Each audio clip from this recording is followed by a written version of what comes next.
गोस्वामी जी महाराज की जय जय श्री राधे श्याम। আমরা এখন মনোহরপুর শ্রীপাঠে আছি।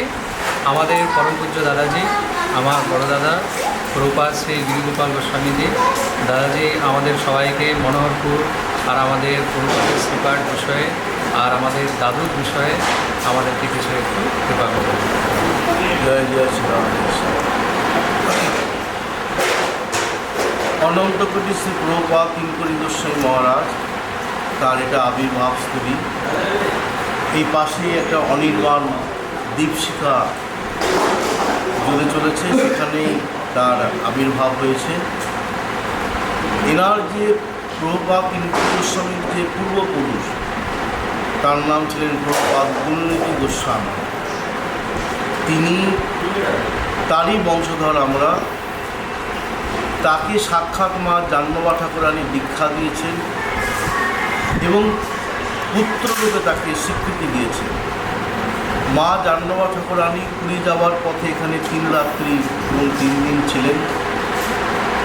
আমরা যার বংশধর সেই প্রভুপাদ গুণনিধি গোস্বামী তার উপর অসীম কৃপা বর্ষণ করেছে এবং তাকে দীক্ষা দেওয়ার অনুমতি, এই সমস্ত জায়গায় যাতে তিনি ভগবানের নাম প্রচার করতে পারেন সমস্ত অনুমতি তিনি দিয়েছেন এবং এও বলে গেছেন যে এই বংশে বিশেষ একজন আসবেন যার মাধ্যমে জগতের কল্যাণ হবে এবং সেই বিশেষ তিনি হলেন অনন্ত কোটি শ্রী প্রভুপাদ কিঙ্করী গোস্বামী মহারাজ।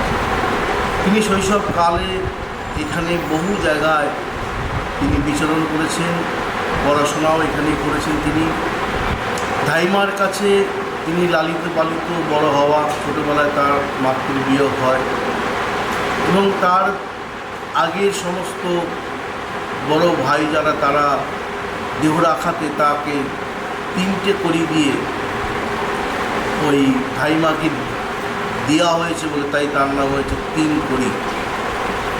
এবং তিনি শৈশবকাল থেকে মেধাবী ছিলেন, কিন্তু তার পড়াশোনার প্রতি অত আগ্রহ অনুমান করা যেত না। তিনি ভগবত নামে ভগবত চিন্তনে ডুবে থাকতেন। দুরন্ত একটু ছিলেন তিনি, এটা বৈষ্ণব জগতে দেখা যাচ্ছে। মহাপ্রভু ছোটোবেলায় দুরন্ত ছিলেন, ভগবান শ্রীকৃষ্ণ ছোটোবেলায় দুরন্ত ছিলেন। মহাপুরুষদের বিশেষ লক্ষণই হলো ছোটোবেলায় একটু দুরন্তপনা করা। তো আমাদের পরম প্রভুপাদ কিঙ্করী গোস্বামী মহারাজ তিনি ছোটোবেলা থেকে তিনি এরকম ওই খেলাধুলার মধ্যে মত থাকতেন এবং যখনই তিনি সুযোগ পেতেন ধ্যানস্থ হয়ে পড়তেন। এইভাবে তিনি আস্তে আস্তে বড় হতে লাগলেন। তাকে বিবাহ দিলেন তার পিতৃদেব, কিন্তু বিবাহে তো তার মন নেই। তার এক পুত্র হয়, নাম প্রভুপাদ বৃন্দাবন গোস্বামী। এরপর তিনি তার প্রথমা স্ত্রীর বিয়োগ হয়, তার সমস্ত বন্ধুরা এবং তার আপনজনেরা তাকে আবার বিবাহ দেন। দ্বিতীয় স্ত্রী তিনি গ্রহণ করেন সবার ইচ্ছা এবং তার সেই দ্বিতীয় স্ত্রী গর্ভে 2 কন্যা হয়। তাদের যখন বড় হয় তাদেরকে পড়াশোনা শিখিয়ে উপযুক্ত পাত্রের হাতে দান করেন এবং তার নিজ পুত্রকে বিবাহ দেন এবং সেই পুত্রের বংশধর আমরা। কিন্তু তার মন কিছুতেই সংসারে থাকে না। একজন প্রভু সন্তান, গোস্বামী বংশভূত, কিন্তু তথাপি তিনি ওই ভজনের মধ্যে ডুবে থাকতেন। যেতেন শিষ্য বাড়ি, কিন্তু ওই যেমন আমরা তথাকথিত গুরুদেব দেখি যে শিষ্য বাড়িতে যাওয়া, খাওয়া দাওয়া, দীক্ষা দেওয়া এর মধ্যে সীমাবদ্ধ, কিন্তু তিনি সেটা ছিলেন না। তিনি যেতেন খুব নিষ্ঠার সঙ্গে, এত নিষ্ঠার সঙ্গে যে তিনি কোনো আপোষ করতেন না। কীরকম না, আমি বহু প্রাচীন ওনার শিষ্য বাড়িতে গেছি, কথা বলেছি। বলছেন আগেই তিনি বলতেন যে তোমার ঘরে যেন কোনো মুরগি না থাকে, কোনো যেন ওই ছাগল না থাকে। এবার এমনও জায়গায় আমি শুনেছি যে তারা বলছেন যে প্রভুপাদ আসছেন, বলেছেন যেন রাস্তায় কোনো ছাগল বা মুরগি না থাকে।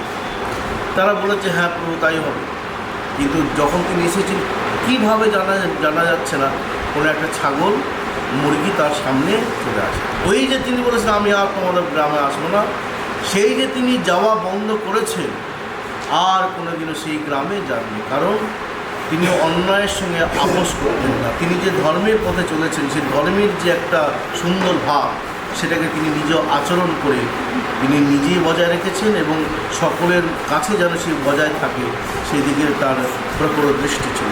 এইরকম হচ্ছেন আমাদের প্রভুপাদ। তিনি সবার গলায় মালা রাখতে হবে এটার প্রতি জোর দিতেন। প্রসাদ বুঝে হতে হবে, 1 লক্ষ মিনিমাম নাম করতে হবে। আর তিনি সহজে আর দীক্ষা দিতেন, যারা আচরণশীল হবে তাদেরকে দীক্ষা দিতেন। অমন প্রভুবংশজাত, তথাপি তার আচার আচরণের মধ্যে ওই গোস্বামীগণের কোনো ভাব ছিল না। প্রথম দিকে তিনি হয়তো একটু পোশাক করতেন, কিন্তু পরবর্তীকালে তিনি সব ত্যাগ করে চরম বৈরাগ্যের এক ভাব তিনি প্রকাশ করলেন অন্তর থেকে। যা ছয় গোস্বামী বাদগণ যে পথ দেখিয়েছেন সেই পথে তিনি চলতে আরম্ভ করলেন। এবং নিগুড় ত্যাগ, সাধারণত কোনো গোস্বামীগণের মধ্যে এইরকম নিগুড় ত্যাগ আর 6 গোস্বামীবাদের ধারায় নিজেকে এইভাবে স্নাত করা এরকম সচরাচর দেখা যায় বলে মনে হয় না। এটা সবাই মনে থাকে। এবং তার কত বড় ত্যাগ, তিনি কত বড় ত্যাগী ছিলেন। অথচ তিনি কারোর কাছে কিন্তু বেশ নেননি, কারোর কাছে বৈরাগ্য তিনি গ্রহণ করেননি। যেমন আমরা যারা বাবাজি হন আমরা জানি, তাদের অন্যের কাছে ওই বৈরাগ্যের জন্য বাবাজির বেশ নিতে হয়, মন্ত্র নিতে হয়, বাবাজির গুরু করতে হয়। মহাপুরুষ সন্ন্যাস নিয়েছেন, কারো সন্ন্যাস গুরু আছেন, কিন্তু আমাদের পরম প্রভুপাদ কারোর কাছে বেশ নেননি বা কারোর কাছে তিনি বাবাজি হননি, কারোর কাছে তিনি বৈরাগ্য নেননি। গিয়েছিলেন মনোহর সিদ্ধ বাবার কাছে, বাঙালি বাবা গোবিন্দকুণ্ডের। তিনি বললেন, তুমি প্রভু সন্তান, আচার্য সন্তান, তোমার বেশের কোনো প্রয়োজন হয় না। তিনি দেননি, তথাপি তিনি তাকে গুরু বলে মেনে নিয়ে তার সেই কৌপিন তিনি ধারণ করে নিজেকে বৈরাগ্যের চরমতম শিখরে নিয়ে গেছেন। এই জন্য তাকে কখনো বাবাজি বলা যাবে না, তাকে বলতে হয় যে তিনকড়ি গোস্বামী মহারাজ। প্রভুপাদ তিনকড়ি গোস্বামী মহারাজই বলেন, কারণ বাবাজি শব্দটা তাকে প্রয়োগ করা যাবে না। এই হলেন আমাদের পরম প্রভুপাদ। এই মন্দির তার মাধ্যমে এত বিরাট আকার ধারণ হয়েছে। গৌর বলরাম স্বপ্নে তার কাছে এসেছেন, সেই গৌর বলরাম বিগ্রহ আজ এই মন্দিরে আছেন। রাধা বল্লভ এবং রাধারানী, এই মন্দিরের নাম রাধা বল্লভ, এই বিগ্রহের নাম রাধা বল্লভ। স্বয়ং মা জাহ্নব ঠাকুরানী এই রাধা বল্লভ রাধারানীকে আমাদের যিনি পূর্বপুরুষ এই প্রভুপাদ গুণনিধি গোস্বামীকে প্রদান করেন, সেই বংশের ঠাকুর আজও আমাদের পূজিত হচ্ছেন। এই জন্য এই মন্দিরের নাম রাধাবল্লভ মন্দির, আমাদের বিগ্রহের নাম রাধাবল্লভ। এবং নবদ্বীপ ধামও প্রভুপাদ রাধাবল্লভ মন্দির প্রতিষ্ঠিত করেন এবং সেই রাধাবল্লভ নামে বিগ্রহ তিনি সেখানে স্থাপন করেন।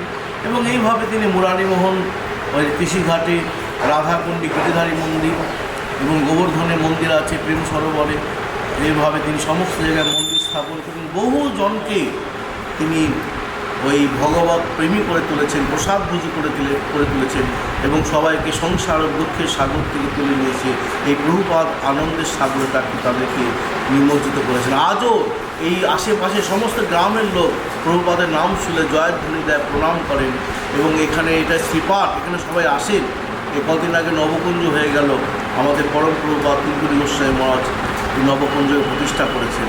আপনারা আসুন, এই মন্দিরে আসবেন। তার সেই পীঠস্থান, এটা শ্রীধাম মনোহরপুর বলা হয়, শ্রীপাঠ মনোহরপুর বলা হয়, দুটোই বলা হয়। এখানে আসুন, তার জন্মস্থান।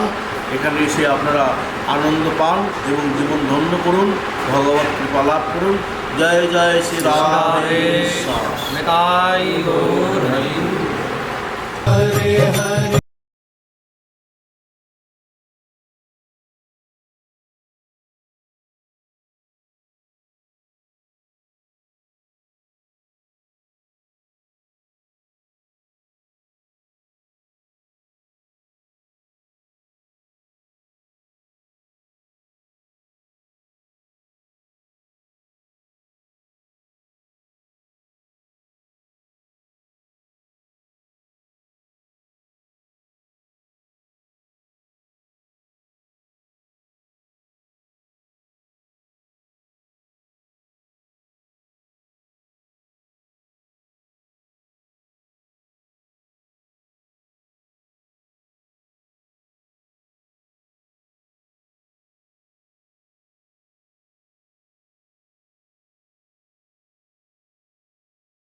Namo